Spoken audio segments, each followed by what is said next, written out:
I would love to hear you tell that story of bringing De La out to World on Wheels. Yeah, and Dave and them always make fun of this because me and Posh, we were on Hollywood Boulevard. We were staying at the Holiday Inn over there by Highland, and we were going to the room, and we jaywalked, and we didn't know you couldn't jaywalk, and the cops were like, "You jaywalking, get against the wall," and we kept going. They were like, "You, the white guy in the striped shirt and the black guy with the flat top, get against the fucking wall." And we're like, and Dave and them didn't jaywalk, and they were looking at us like, we looked back and we're like, "Oh shit!" And we went up against the wall, and the cops were like, "What the fuck are you doing? You jaywalked right the fuck in front of us." And I was like, "Man, we're from New York. That's how we do it." Yeah. They're like, "Let me tell you something, buddy. You don't do that in L.A. Next time you see a cop car, don't be an asshole and jaywalk in front of the car." And we had been in L.A. about 4 hours at that point. So we're like, fuck, LA's fucking weird as shit. So we're in LA and we were literally going to do our show at World on Wheels that night, and we did our show at World on Wheels. And we had met, I want to say I already knew Muggs, DJ Muggs, and I did know him. I met him in New York at the New Music Seminar, I believe. He was already the homie. And Muggs lived with Matt McDaniel, so it was a really small world. Paul Stewart was Matt's boy. Matt did street promotion for him and book shows. Paul hooked me up with Matt, and Matt's roommate was DJ Muggs. So the first time we were in LA, we hung out with Muggs and this dude named Louis Freeze. His name was Louis, and he was real quiet, and that guy was B-Real. Oh, shit, okay. And B-Real told me, "Don't wear a red shirt over to World on Wheels." I had a red St. John's shirt. He said, "Hey, homeboy, take that off." I said, "What?" And he talked real low back then. I said, "Why?" He said, "Well, you're going over there. You can't wear that, Holmes." Dang. And I was like, "Oh, shit." And I wanted to change my shit. And then when we came downstairs, I was like, "Yo, Lou, you coming with us?" And I was like, "Come on, get in the..." And he was like, because 783, we were performing with Muggs and them, with 783. And he was like, "No, I can't go over there." And I was like, "Huh?" And then I remember later on, I had asked him and Sen about that shit. And he was like, "Oh, yeah, man, well, that's all cripped out. That's Mansfield's Crips. We can't go over there." And we didn't know shit about gangbanging. We didn't know shit about no LA shit. NWA wasn't really popping yet. It had just started to heat up. We knew 6 in the morning. We didn't know about all that. Right. And we played at World on Wheels, and World on Wheels was all Crips. Word. All Crips. 100% Crips. We performed with Ice-T and the Rhyme Syndicate, and Ice kind of kicked like the early game to us. We ended up going up to Ice's house. He had the fish tanks. He lived up in the hills. He was showing me and Mace Tech Nines and shit. It was ill. We had a bar, and then we had a barbecue at Muggs and Matt's ghetto ass crib, and all the future members of Cypress Hill were there. Mellow Man Ace was there. I don't think Funk Doobie was there, but a bunch of cats were there who were LA dudes who became our LA homies forever. It was really interesting. It was bugged out. That was our experience in LA. And I remember we were playing that World on Wheels. This is so bugged out. I want to say, I went there 2 or 3 times, but I want to say it was this time with De La. I met Everlast.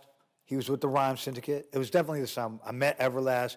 He was the only other white dude there. So it was like being in Japan and seeing another like white dude. You're like, besides security, and there's a huge ass fight. First off, actually, 783 is doing that song, Why? And motherfuckers are crip walking. I never seen this shit before. This is like what? This is like 87, 88? It's Why I think is on Colors, so it's whatever year Colors came out around. So it's before 783 did an album, and dudes is crip walking, throwing up shit, and they're all wearing New York Yankees, Georgetown, Dallas Cowboys. Those are like the shit they're wearing, not even Dodgers shit. I don't know, Georgetown, but it's all dark blue. And they were crip walking. When they were doing the song Why, motherfuckers going, they were like, "Why does a man have to die for the color of his rag?" Motherfuckers were like, "That's why, motherfucker." Wow. And we were like, "What the fuck is going on?" And then De La performs, and this is like, we're like New York dudes almost dressed like Kid and Play. We got flat tops. Yeah, and like how did y'all think it was gonna go? Like, we didn't know. Okay. We didn't have no concept. Right. There was no conception of it. The dudes I knew before I knew Muggs and them in LA were Delicious Vinyls, and they're a bunch of white boys. Yeah. They're like slacker white boy stoners. So I didn't know. I know the Beasties are out there, and I just didn't know. I didn't know King T or any of them dudes. So, I mean, we rocked though. The show killed because the record was getting killed. They were playing the song on K-Day like a motherfucker. Plug tuning? We literally, we got off the plane. Matt took us right to K-Day. Then we went to the hotel, cleaned up, and we went and did the show, just like that. And then the next day we had the barbecue. But so at the end of the show, I can't remember who performed after us, but shit jumped off.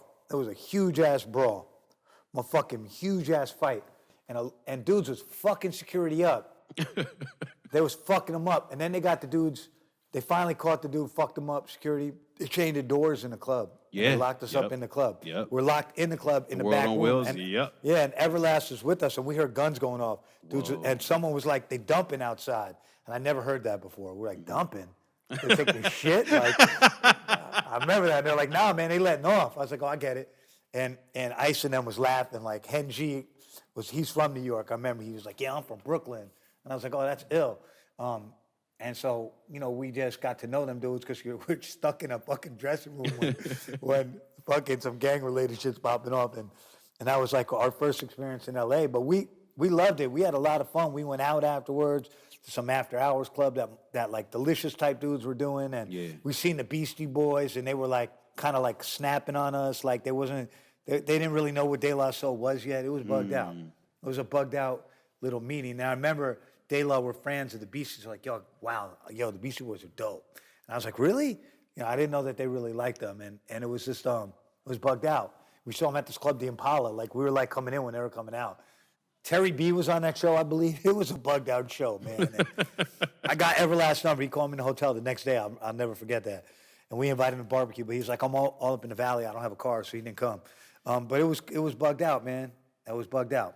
Man, that sounds awesome, man. It's funny. I can just see all that shit in my head when you describe it. Yeah, because we were like bright-eyed, and we were like, what the fuck? L.A. shit is bugged out.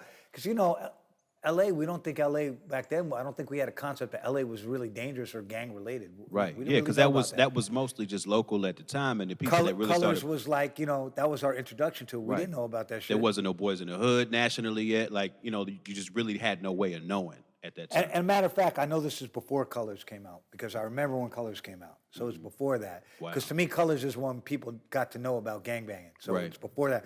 This is around the time when only Dope Man was out. Right. 6 in the Morning was out, but we didn't really know about that. And to us, 6 in the Morning sounded like a fake Schoolie D. PSK. Yeah, exactly. To us, it's fake Schoolie D. It did sound exactly like it. And NWA sounded like a fake Beastie Boys. Dope Man sounded like Beastie Boys to me. Sound like Rick Rubin music. It did sound like Dre's early shit kind of had that kind of. That's interesting the way. Say, hey Dre, kick in the bass.